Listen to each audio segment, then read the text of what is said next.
नमस्कार। जन टीवी के उत्तराखंड के इस खास बुलेटिन में एक बार फिर से आप सभी का बहुत स्वागत है। मैं हूं आपके साथ प्रियंका तिवारी। खबरों को विस्तार से जानेंगे, लेकिन उससे पहले एक नजर हेडलाइंस पर।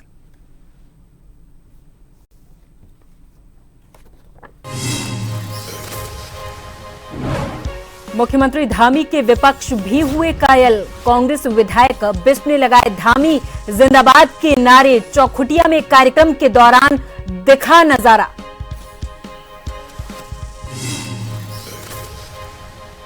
मुख्यमंत्री धामी का लोकल ऑफर वॉकर का विजन। चारधाम यात्रा होगी पॉलीथीन फ्री। जूट के बैग में श्रद्धालुओं को मिलेगा प्रसाद। देहरादून में चिंतन शिविर का आयोजन। केंद्रीय मंत्री वीरेंद्र सिंह अठावले और सीएम धामी ने किया उद्घाटन। सामाजिक न्याय एवं अधिकारिता के द्वारा आयोजित हुआ कार्यक्रम। सीएम धामी ने सभी जिलाधिकारियों की वीसी के जरिए ली बैठक। सड़क निर्माण, बिजली और पानी की आपूर्ति के दिए निर्देश। कहा, पोर्टल पर शिकायतों का शीघ्र करें निस्तारण।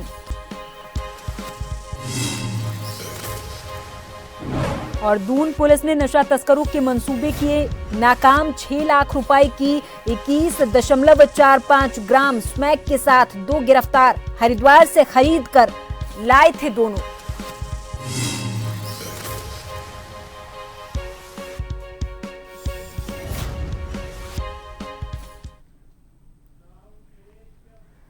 सियासत में बहुत कम देखा जाता है कि विरोधी पक्ष का नेता भी सत्ता पक्ष के जिंदाबाद के नारे लगाने लगे। दरअसल ऐसा ही कुछ नजारा देखने को मिला जब सत्ता पक्ष के नारे विरोधी पक्ष के नेता ने लगाए। इस समय मुख्यमंत्री पुष्कर सिंह धामी के कामकाज के कायल विरोधी भी हैं। दरअसल चौखुटिया में एक कार्यक्रम के दौरान कांग्रेस के द्वाराहाट से विधायक मदन सिंह बिष्ट ने जमकर धामी जिंदाबाद के नारे लगाए हैं।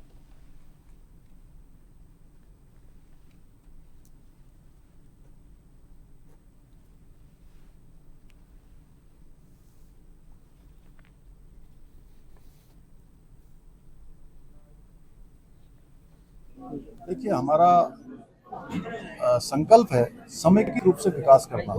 और विकास के मामले में हमने उत्तराखंड के एक छोर से लेकर दूसरे छोर, एक कोने से लेकर दूसरे कोने तक, और नीति से लेकर माड़ा तक, गुंजी तक, नीलांग जदौंग से लेकर हमारा चक्राता के अंतिम गांव जो हमारे बॉर्डर पर हैं, उन सभी गांवों के विकास का संकल्प लिया है। इसमें कहीं कोई भेदभाव नहीं है। हमारा प्रयास है पूरे राज्य में समेकित रूप से विकास हो। दरअसल मुख्यमंत्री पुष्कर सिंह धामी का लोकल ऑफर वॉकर का विजन है, जिसका असर चारधाम यात्रा में भी देखने को मिलेगा। इस बार की चारधाम यात्रा पॉलीथीन फ्री होगी और जूट के बैग में श्रद्धालुओं को प्रसाद दिया जाएगा।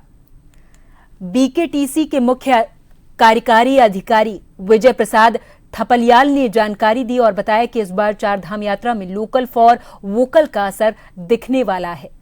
चारधाम यात्रा में आने वाले श्रद्धालुओं के लिए प्रसाद वहीं लोकल लोगों से लिया जाएगा, जिसमें चौड़ाई के लड्डू और रामदाना शामिल किया जाएगा। मुख्य कार्यकारी अधिकारी ने जानकारी दी और बताया कि इस बार की यात्रा पॉलीथीन फ्री होगी, जिसमें जूट के बैग में प्रसाद दिया जाएगा।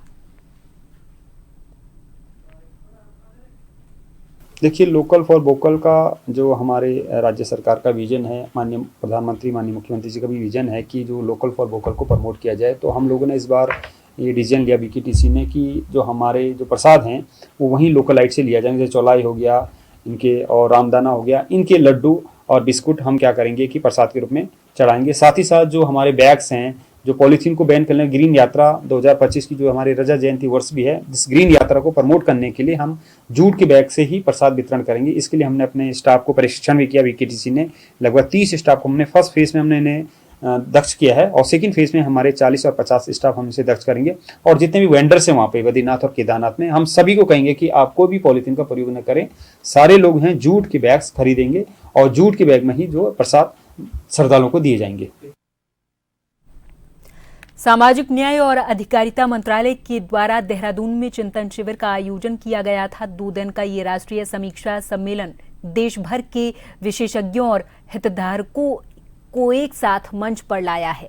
सम्मेलन की शुरुआत केंद्रीय सामाजिक न्याय और अधिकारिता मंत्री डॉक्टर वीरेंद्र कुमार, पुष्कर सिंह धामी, मंत्री रामदास अठावले और बीएल वर्मा की मौजूदगी में हुआ है। विभिन्न राज्यों और केंद्र शासित प्रदेशों के मंत्री इसमें शामिल हुए। चिंतन शिविर का उद्देश्य सामाजिक, शैक्षिक और आर्थिक सशक्तिकरण में आने वाली बाधाओं को दूर करके न्यायपूर्ण और समावेशी समाज के निर्माण के मंत्रालय के मिशन को आगे बढ़ाना है।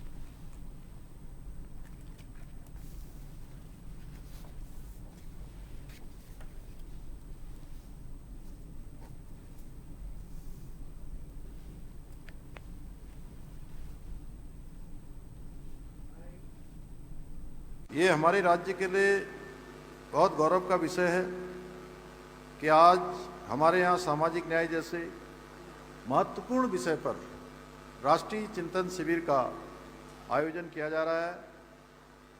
ये चिंतन शिविर जहाँ एक ओर देश की सामाजिक आत्मा का संवाद है, जिसके बारे में बहुत संक्षिप्त में कहूँ, बहुत सारगर्भित कहूँ, पहले बीएल वर्मा जी ने, फिर अठावले जी ने, और उसको गागर में सागर भरने का काम आदरणीय वीरेंद्र जी ने किया। निश्चित रूप से ये संवाद वही ये संवाद है जो बाबा साहब अम्बेडकर जी तथा पंडित दीनदयाल उपाध्याय जी से के मनुष्यों के चिंतन का विस्तार भी इस संवाद में है। सीएम धामी ने प्रदेश के सभी जिलाधिकारियों को सड़क निर्माण और मरम्मत, बिजली और पानी की आपूर्ति पर लगातार निगरानी रखने और इसकी दृष्टिगत सुधारात्मक कार्रवाई को प्राथमिकता देने के निर्देश दिए हैं। साथ ही जनता से संवाद स्थापित करके उनकी समस्याओं का त्वरित समाधान सुनिश्चित करने और 1905 और 1064 जैसे पोर्टलों पर प्राप्त शिकायतों पर त्वरित कार्रवाई के भी निर्देश दिए हैं।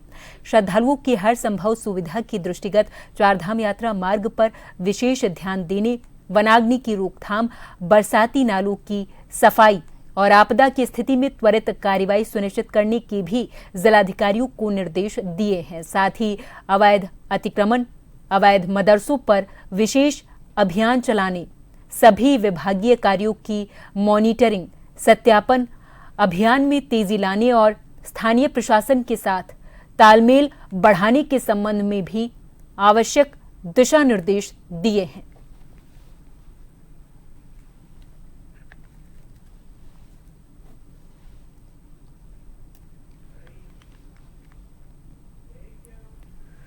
आगामी 2026 में प्रस्तावित नंदा देवी राज्यात यात्रा व्यवस्थाओं को लेकर जिलाधिकारी संदीप तिवारी ने कलेक्ट्रेट सभागार में एक समीक्षा बैठक की। इस दौरान जिलाधिकारी ने संबंधित अधिकारियों को प्रस्ताव उपलब्ध कराने के निर्देश दिए हैं। उन्होंने इस महत्वपूर्ण यात्रा में किसी तरह का व्यवधान न आए, इसके लिए सभी नोडल और सहायक नोडल अधिकारियों को तय समय पर अपना कार्य पूर्ण करने के निर्देश दिए। जिलाधिकारी ने यात्रा से संबंधित निर्माण कार्य के 2 करोड़ से ज्यादा के प्रस्तावों की सूची 10 अप्रैल तक उपलब्ध कराने के निर्देश दिए हैं, ताकि समय पर प्रस्ताव शासन को भेजा जा सके। जिलाधिकारी ने सभी पड़ावों पर सड़क, बिजली, पानी, शौचालय और पार्किंग स्थल की व्यवस्था करने के भी निर्देश दिए हैं।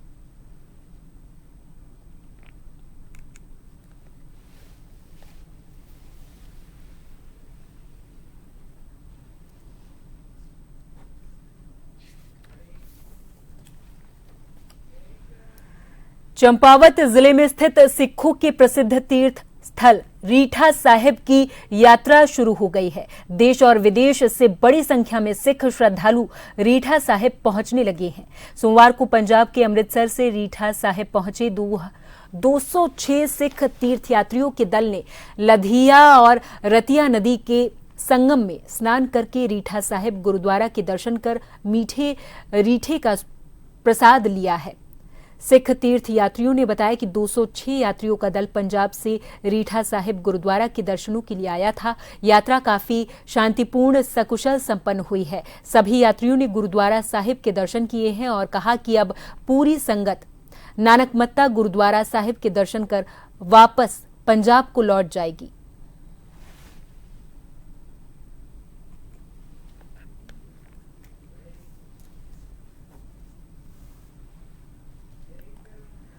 सल्ट अल्मोड़ा जिले के विकासखंड सल्ट के ग्राम पंचायत झिमार में बने पुस्तकालय भवन और सामुदायिक भवन से प्रशासन ने कब्जा हटवाया है। कब्जा हटवाकर ग्राम प्रधान प्रशासक झिमार तारा देवी को सुपुर्द कर दिया गया है।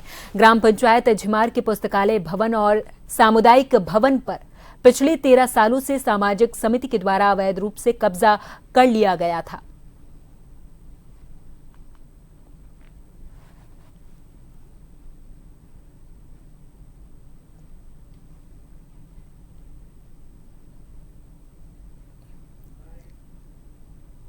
में एक माननीय न्यायालय का एक आदेश हुआ था। इसमें कोई समिति के अध्यक्ष है, उन्होंने अपना ताला लगा दिया और उस पर अधिकृत रूप से कब्जा किया हुआ था। और इसमें सामुदायिक भवन था एक और पुस्तकालय था। तो बीडीओ साहब ने एक एप्लीकेशन दी है एसडीएम साहब को। एसडीएम साहब के आदेशों के क्रम में हम लोग वहाँ मौके पे गए। मौके पे हमने उसके ताले को हटा करके जो प्रशासक है ग्राम प्रधान तारा देवी, उनके हैंडओवर उस दोनों बिल्डिंग को कर दिया है। और जो उनका सामान है समिति का, वो समिति का सामान हमने एडीओ पंचायत उनके सुपुर्दी में दे दिया है और वो अपने विभागीय लेटर के हिसाब से उनको उस सामान को वापसी करेंगे। उत्तराखंड के बागेश्वर जनपद के कपकोट विधानसभा क्षेत्र के विधायक सुरेश सिंह गाड़िया 2022 में विधायक बने थे। उनके विधायक कार्यकाल का 3 साल पूरा हो गया है। चुनाव के समय उन्होंने जनता से बहुत सारे वादे किए थे। चुनाव के समय जनता से किए गए वादे के बारे में पूछने पर कपकोट के विधायक ने कहा कि उन्होंने जनता से सड़क, पानी, बिजली, शिक्षा, स्वास्थ्य जैसी समस्याओं को दूर करने का वादा किया था और अपने 3 साल के कार्यकाल में वो उन वादों को धरातल पर पूरे करने की स्थिति में है।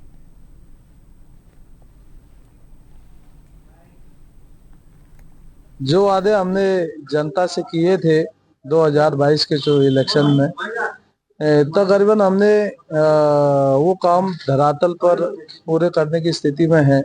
क्योंकि जहाँ सड़कों की बात हो, बिजली की बात हो, मोबाइल टावर लगाने की बात हो, शिक्षा स्वास्थ्य की बात हो, स्वरोजगार को लेके बात हो, तो सारे जो काम है वो कामों को हमने धरातल पर उतारने का काम किया है। मैं देश के यशस्वी प्रधानमंत्री माननीय नरेंद्र मोदी जी और उत्तराखंड प्रदेश के यशस्वी मुख्यमंत्री माननीय पुष्कर सिंह धामी जी का बहुत धन्यवाद करना चाहूँगा। क्योंकि मेरी विधानसभा बहुत सुदूरवर्ती विधानसभा है और भौगोलिक क्षेत्र में भी बहुत बड़ी विधानसभा है। उसके बाद भी जो संकल्प हमने लिए थे वो संकल्प आज पूरे होने के कगार पर। डोईवाला नगर पालिका में आवारा जानवरों का आतंक लगातार बढ़ता जा रहा था। जहां कुछ दिन पहले लच्छीवाला में एक आवारा जानवर से टकराकर 2 स्कूटी सवार युवकों की दर्दनाक मौत हो गई थी। इसके बाद लगातार नगर पालिका प्रशासन से आवारा जानवरों को पकड़ने के लिए स्थानीय जनता मांग करती आ रही थी। उसी को देखते हुए नगर पालिका प्रशासन ने क्षेत्र में घूम रहे आवारा गौवंशों को पकड़कर गौशाला भेजने की कवायद शुरू कर दी है। जल्द ही डोईवाला नगर पालिका को आवारा जानवरों के आतंक से मुक्ति मिल जाएगी।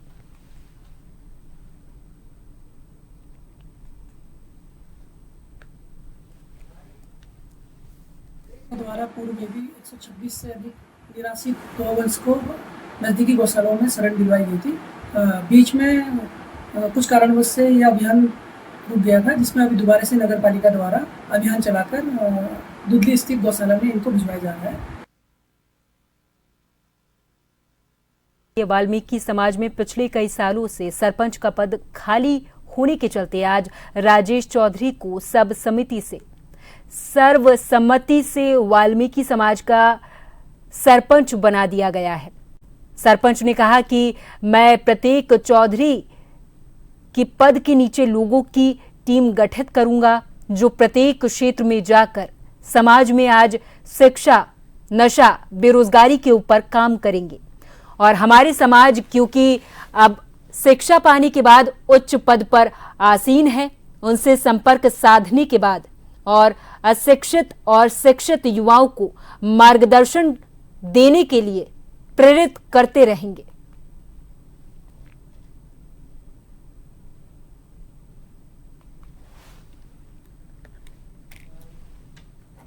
पंचायत सभा हमारी बन चुकी है। इसमें हमारे सारे चौधरी मौजूद हैं मेरे साथ में, और इसके बाद मैं चौधरियों के नीचे 5-5 सदस्यों की कमेटी गठित करूंगा, जिससे हर मोहल्ले में अगर चौधरी साहब हमारे किसी काम से बाहर गए हैं तो वो 5 सदस्य जो होंगे वो उस रूपरेखा पे काम करेंगे और वो ये बताएंगे कि किस मोहल्ले में वो किस घर में किस बच्चे को दिक्कत है, कौन बच्चा पढ़ पा रहा है, कौन बच्चा नहीं पढ़ पा रहा है, कौन नशे में है, कौन नशे में नहीं है। उसकी सारी रूपरेखा बनेगी। जहां हमें किसी का साथ लेना पड़ा, हम अपने बच्चों को सुधारने के लिए, तो हम साथ भी लेंगे और लोगों को इकट्ठा करके अपने बच्चों को सही रास्ता पर लाने की कोशिश करेंगे। काशीपुर में बीते 2 रोज से मां बाल सुंदरी देवी का डोला नगर मंदिर पंडा आवास से चैती मंदिर पहुंचने के बाद श्रद्धालुओं की भारी भीड़ चैती मंदिर और खोखरा मंदिर में उमड़ पड़ी। इस दौरान काशीपुर के स्थानीय और पड़ोसी राज्य उत्तर प्रदेश और अन्य दूरदराज के क्षेत्रों से आए लाखों की संख्या में श्रद्धालुओं ने खोखरा देवी और मां बाल सुंदरी देवी के मंदिर में पहुंचकर प्रसाद चढ़ाया है और मन्नत मांगी है। बता दें कि काशीपुर के मां बाल सुंदरी देवी मंदिर के प्रांगण में लगने वाला ये चैती मेला उत्तर भारत के सुप्रसिद्ध मेलों में शुमार है। मेले की तैयारियों को लेकर 1 माह पूर्व से ही प्रशासन तैयारियों में जुट जाता है। इस मेले में काशीपुर के साथ साथ अन्य राज्यों के दूरदराज क्षेत्रों से श्रद्धालु मां के दरबार में प्रसाद चढ़ाने आते हैं। हर साल की तरह इस बार भी खोखरा मंदिर और मां बाल सुंदरी देवी मंदिर पर भीड़ देखने को मिल रही है।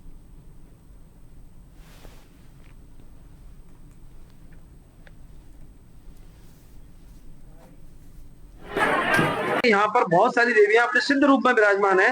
माँ चामुंडा देवी यहाँ पर विराजमान है। माँ शीतला माता जो हमारी कुल देवी है वो यहाँ विराजमान है। इसके अलावा माता बाल सुंदरी जी विराजमान है।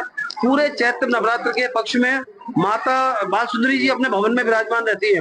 तो उसी दौरान यहाँ पर ये माता खोखरे वाली जी की बहुत बड़ी मान्यता है और बहुत सारे जो लोग हैं जिनके परिवारों में देवी की मान्यता है वो लोग अपने छोटे छोटे बच्चों को लेकर के आते हैं। ऐसी मान्यता है कि यदि किसी कुल में किसी परिवार में कोई बच्चा जन्म लेता है या किसी परिवार में कोई नववधु आगमन होता है तो उसको सबसे पहले यदि ये प्रसाद का मौका पड़ता है और चैत्र मास आता है तो यहाँ पर प्रसाद चढ़ाने की परंपरा है। हम लोग भी स्वयं अपने परिवार के साथ हमेशा यहाँ आते हैं।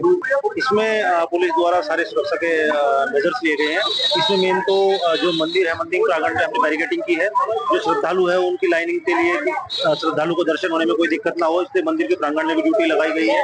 जो हमारा मेन जो हमारी रोड है उसमें भारी वाहन अंदर ना आए जिससे श्रद्धालु को दिक्कत हो, उसमें भी ड्यूटी लगाई गई है। लगातार गश्त की ड्यूटी लगाई गई है और ट्रैफिक की ड्यूटी भी लगाई गई है। चैत्र नवरात्रों में ही आया जाता है और सप्तमी की रात से ही प्रसाद, वैसे तो ऑल टाइम आप प्रसाद चढ़ा सकते हैं लेकिन इन दिनों प्रसाद चढ़ाने की कुछ ज्यादा ही मान्यता होती है।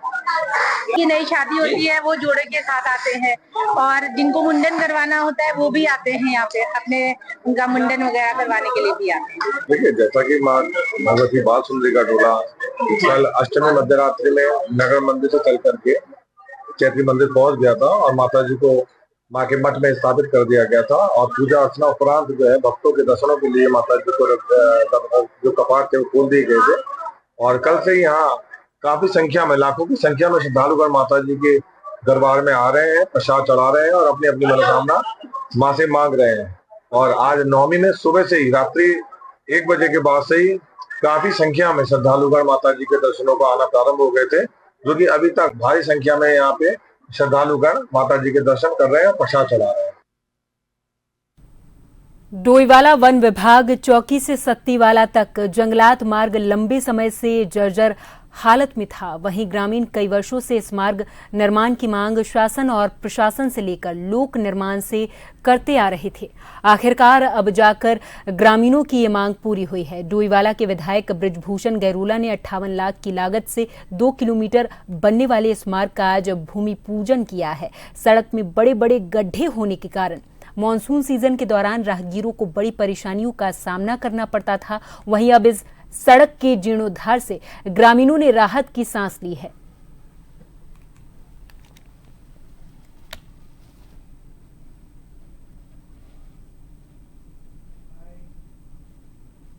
ये जो हमारा लच्छी वाला रेंज कार्यालय है और यहाँ से चांदमारी तक लगभग 10-12 साल पहले ये सड़क बनी, उससे ज़्यादा टाइम हो गया है। और उस समय भी जो सड़क बनी थी थोड़ा बहुत बनी थी, बीच बीच में बनी थी, जहाँ गड्ढे थे एक ऐसा, लेकिन पूरी सड़क का निर्माण नहीं हो पाया था। और इसकी मांग बहुत लंबे समय से हो रही थी, जनता के क्षेत्र की जनता की मांग बहुत लंबे समय से थी। मैंने माननीय मुख्यमंत्री जी से अनुरोध किया था, जब हमारे विधानसभा क्षेत्र में आए थे तो मैंने उनसे अनुरोध किया था कि हमारी इस सड़क का निर्माण कर दिया जाए। तो ये सड़क का शासनादेश हुआ और ये वन विभाग की सड़क है, लोग इसका सड़क का निर्माण कायदा संस्था इसको PWD इस सड़क का निर्माण करेगा। और ये काफ़ी बड़ी बसावटें यहाँ पर है और 12-14 साल पहले तो बसावटें उतनी नहीं थी, लेकिन बड़ी बसावटें हैं। सूबे के मुखिया पुष्कर सिंह धामी के ड्रग्स फ्री देवभूमि के विजन को जहां दून पुलिस लगातार साकार करने में लगी हुई है, वहीं लगातार नशा तस्करों की धरपकड़ की जा रही है। डोईवाला पुलिस ने बड़ी कामयाबी हासिल करते हुए 6 लाख रुपए की 21.45 ग्राम स्मैक के साथ 2 भाई बहनों को गिरफ्तार करके जेल भेजा है। गिरफ्तार अभियुक्त मंगलौर हरिद्वार से स्मैक खरीद कर लाए और मजदूरों, ड्राइवरों और नशे के आदि व्यक्तियों को ये सप्लाई किया करते थे।